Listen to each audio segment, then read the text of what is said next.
जगन्नाथ दास जी रत्नाकर, हमारे पूर्व वक्ताओं ने आपको उनके जीवन का संक्षिप्त परिचय दे दिया। मंच पर जो अनावरण हुआ है उसमें भी है।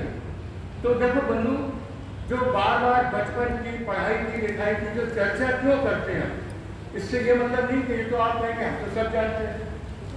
इनसे उस व्यक्ति का व्यक्तित्व बनता है। अब जैसे बचपन में रत्नाकर जी जो छोटे थे, समस्या पूर्ति में बड़ा रुचि लेते थे। फिर वातावरण मुगलिया पर था। पूर्वज जो है वो पानीपत से आए थे, दिल्ली में आके मुगल अकबर के दरबार में उस समय से सेवा में रहे, लखनऊ चले गए। अब जब परिवार में उस समय हिंदी को तो कोई जानते ही नहीं था, सिर्फ साहित्यकारों के हाथ में थी खड़ी बोली। उस वक्त फारसी के बाद उर्दू। तो उस व्यक्ति के ऊपर, जिसके ऊपर हम चर्चा कर रहे हैं, उसके ऊपर अपने परिवार का और समाज में बोलने वाली भाषा का भी प्रभाव पड़ा होगा। इसलिए फारसी का उनको अच्छा ज्ञान था और प्राथमिक कक्षाओं में उनके पिता ने फारसी पढ़ाने के लिए भी उनको भेजा था। और हमारे मित्रों ने बताया जकी नाम से वो फारसी में लेखन किया करते थे। और बाद में अपने छात्र जीवन में वो फिर ब्रज भाषा की तरफ आकर्षित हुए।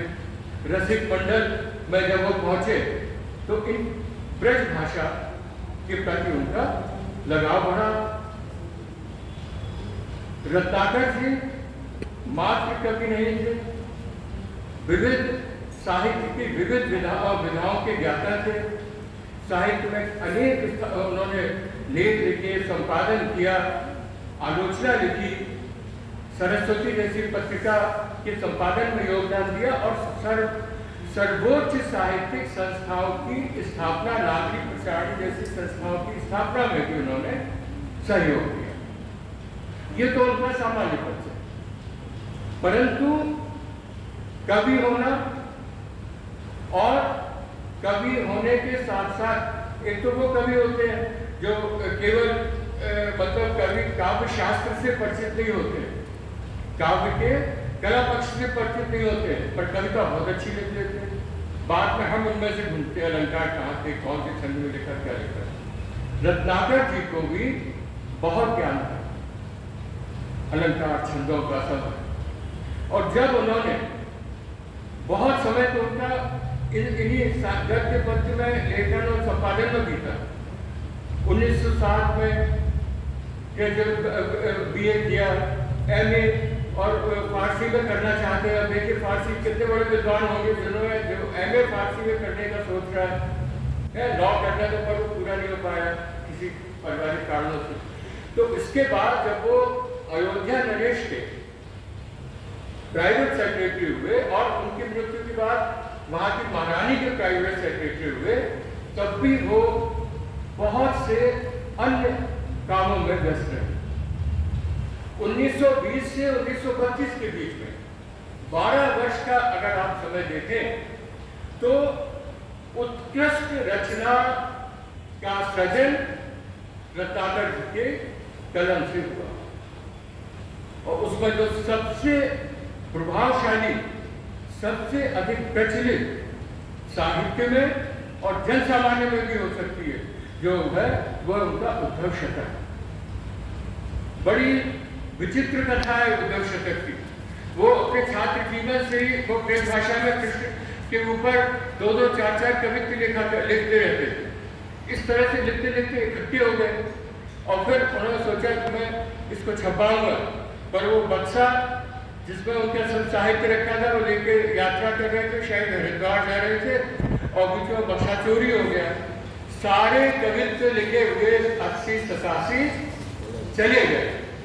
अब साधारण व्यक्ति हो तो इतना कैसे, पर उनकी स्मृति की आप, उनकी याददाश्त की आप तारीफ कीजिए कि उन्होंने बहुत कुछ तो अपनी स्मृति के माध्यम से 60-70 कवित्व स्मृति के माध्यम से और बाकी और जोड़कर 100 126 कवित्व उन्होंने लिखे और ये कवित्व ही काव्य शास्त्र में घनाक्षरी छंद कहलाता है।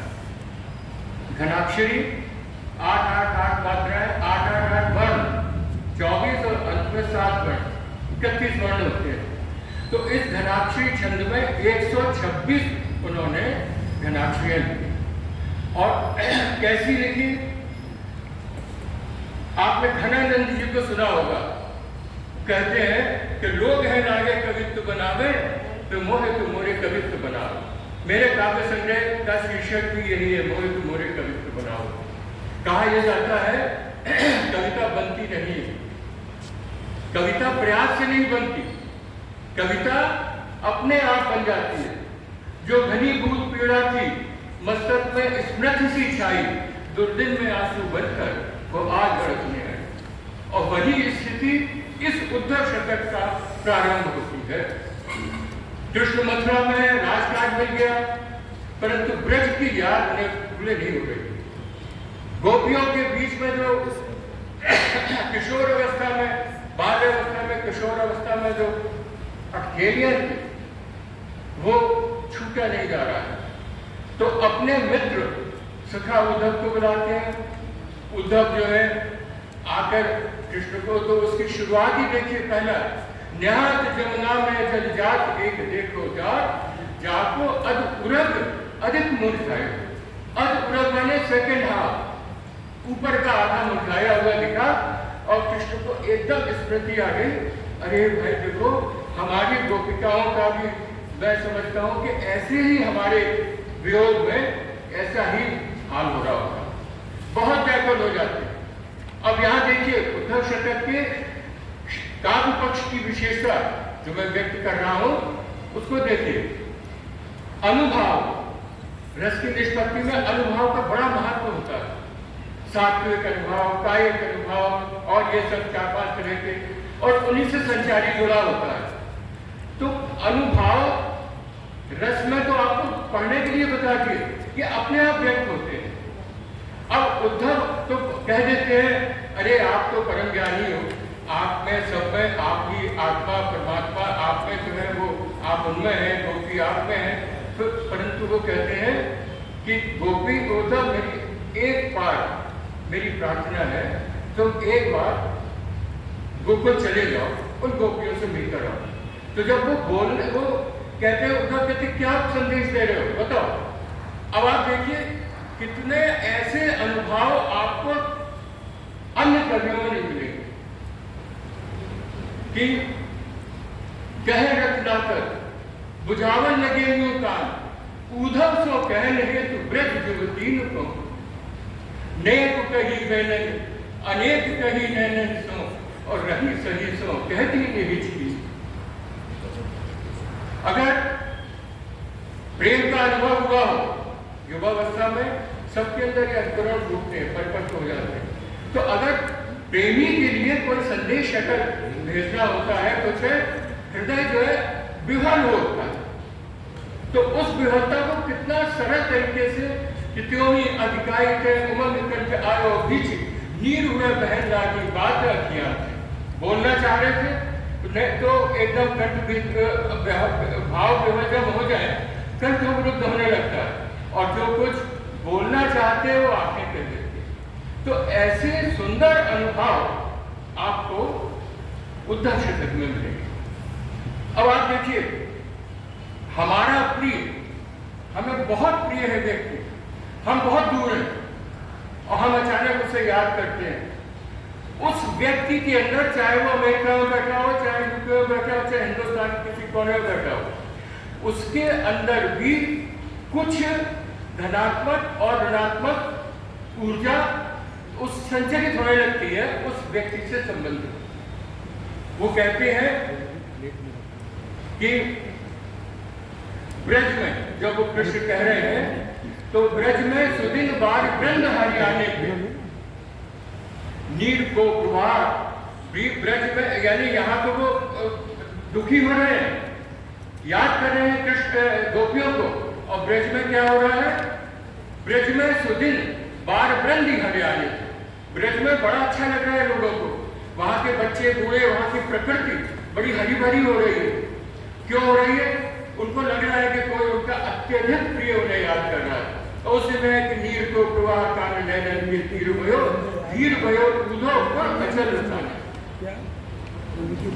अब कृष्ण का संदेश लेके देखिए, उद्धव जब पहुंचते हैं गोकुल, आप देखिए यही अनुभव, यही संचारी भाव उनकी प्रेमिकाओं के ऊपर कैसे प्रकट होते हैं कि भेजे मन भावन के उद्धव के आवन की बात ब्रज गावन में फैलन जवैल, कहे रत्नाकर ग्वालन की झोर झोर, दौड़ दौड़ नंद पौर आवन तवे लगी, और हमको लिखियो है कहा, हमको लिखियो है कहा, हमको लिखियो है कहा, कहे सुबह। कितनी उत्सुकता चिट्ठी आती है जब व्यक्ति के अंदर, अगर प्रेमिका का पत्र आ रहा है, पोस्टमैन को देखते ही अंदर से खिल जाएगा व्यक्ति, और उसको लगे क्या संदेश देगा। सारी गोपिकाएं जो है उझल ही उझल, जब अपन देख नहीं पाते हैं, जैसे वो के जन्म हो रहा है, जन्म पीछे के तो बार बार पंजा तो उझल उझल के देख रहे हैं, और फिर पाती को देख रहे हैं कि देखें क्या लिखा। तो ये काव्य में इतने सुंदर जो अनुभव है, ऐसा लगता है कि रत्नाकर जी विचारों का चित्र अपने अंदर बना रहे हैं, और वो चित्र सुनने वाले और पाठक के मन और मस्तिष्क में बनता जा रहा है, मानो वो कोई फिल्म देख रहा है। वो उद्धव शतक नहीं पढ़ रहा है, कोई फिल्म देख रहा है। उद्धव बहुत ज्ञान के उपदेश देते हैं कि सब में है, ब्रज तुम में है, भी वही है, कृष्ण तुम में है, तुम कृष्ण में हो, सब हो। तो गोपिकाएं कहती हैं कि उद्धव एक बार कृष्ण को हमारी दृष्टि से तो तुम देखो, एक बार उद्धव देख लेते, एक कान को हमारी दृष्टि से देख लेते, तो तुम सब ज्ञान भूल जाते। और वो कई बार जो भी हाथ परिहास भी करती है, क्या खुद जाने भेजा तुम्हें ये कहने के लिए। तो इस तरह से ये उद्धव शतक साहित्य की दृष्टि से भक्तिकालीन आत्मा को रीतिकालीन कलेवर में डाल के आधुनिक काल में व्यक्त करने वाला महाकवि ही कहेंगे उसे जगन्नाथ दास जी रत्नाकर। उन्होंने शतक इसलिए जोड़ा क्योंकि पहले सतसई बन चुकी थी, वो दोहों में थी, तो ये ना लगे कि ये दोहे हैं। उन्होंने उसको कवित्वों में व्यक्त किया, और ये कवित्व इतने सशक्त हैं कि वो देखिए उद्धव को किस तरह से निरुत्तर कर देती है। जब वो दुनिया भर की बात करते हैं तो वो कहती है कि देत न सुदर्शन यूं सिद्धि सिराई है, वहां तो विषम ज्वर विरोध की चढ़ाई अति, बाकी कौन रोग की पटागत कनाई। उद्धव जैसे कहती है कैसे वैद्य हैं। अब देखिए रत्नाकर जी ने को वैद्य का ज्ञान था, ज्योतिष का ज्ञान था, बहुविज्ञानी, तो वो कहती है गोपियां कि अगर वहां तो विषम ज्वर वियोग की, हमको तो विषम ज्वर वियोग रूपी विषम ज्वर है। विषम ज्वर कहते हैं लॉन्ग टर्म फीवर, टाइफाइड को, लंबा बुखार को, तो एक्यूट कहते हैं तुरंत ठीक हो जाए। तो सुदर्शन चूर्ण आयुर्वेद में उस लंबे ज्वर के उपचार के लिए दिया जाता है। और वहां सुदर्शन माने अपने दर्शन, वो अपने दर्शन नहीं दे रहे, हमारा ज्वर तो तब दूर होगा जब उनके दर्शन हो जाए। तो बाकी कौन रोग की पठावत बनाएंगे। समझ में नहीं आ रहा है कि उद्धव जी क्या उन्होंने आपके लिए कहा, पत्र गलत तो नहीं भेज दिया कहीं। तो इस तरह से उस महान कवि को, जिसका उद्धव शतक अगर धार्मिक उत्सवों में, कृष्ण जन्माष्टमी के आसपास और धार्मिक उत्सवों में, मंदिरों में भी अगर साहित्यकार इनका नाटिका इनको आधार बना के प्रस्तुत करें, तो ये जनजीवन में भी ये साहित्य जो भक्ति काल से आज तक देखा जा रहा है लोकप्रिय हो सकता है। बहुत बहुत आभार, बहुत बहुत धन्यवाद।